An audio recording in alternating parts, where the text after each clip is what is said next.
বিদায়ী ম্যাচে মেসি জাদুতে আর্জেন্টিনার বড় জয়। ঘরের মাঠে জাতীয় দলের জার্সিতে নিজের শেষ ম্যাচটি খেলতে নামছেন লিওনেল মেসি, এমনটাই মত ছিল মেসি অনুরাগীদের। তাদের সেই অনুমানকেই কি সত্যি করে দিলেন বিশ্বকাপজয়ী এই মহাতারকা? শুক্রবার ভোরে ম্যাচ শুরুর আগে তার চোখের কোণে চিকচিক করতে দেখা গেল। মাঠে নেমে অবশ্য তিনি ছিলেন সমহিমায়, জোড়া গোল করলেন, আর তারপরই সাফ জানিয়ে দিলেন আগামী বছর বিশ্বকাপ সেই খেলা নিয়ে এখনও কিছু সিদ্ধান্ত নেননি। এই মন্তব্যের পরই চারিদিকে শুরু জল্পনা। বিশ্ব ফুটবলে কি তাহলে লিও যুগের অবসান ঘটল? শুক্রবার ভোরে বিশ্বকাপে যোগ্যতা অর্জন পর্বের ম্যাচ খেলতে নেমেছিল আর্জেন্টিনা।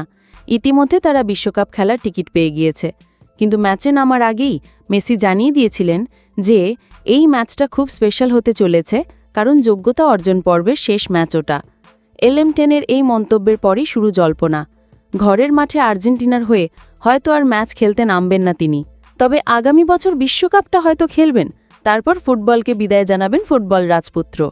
এদিন ম্যাচ শুরু হবার আগে দেখা যায় যে মেসির চোখের কোণে জল, তবে মাঠে নেমে পায়ের জাদুতে বিপক্ষকে বোকা বানাতে এখনও ভোলেননি তিনি।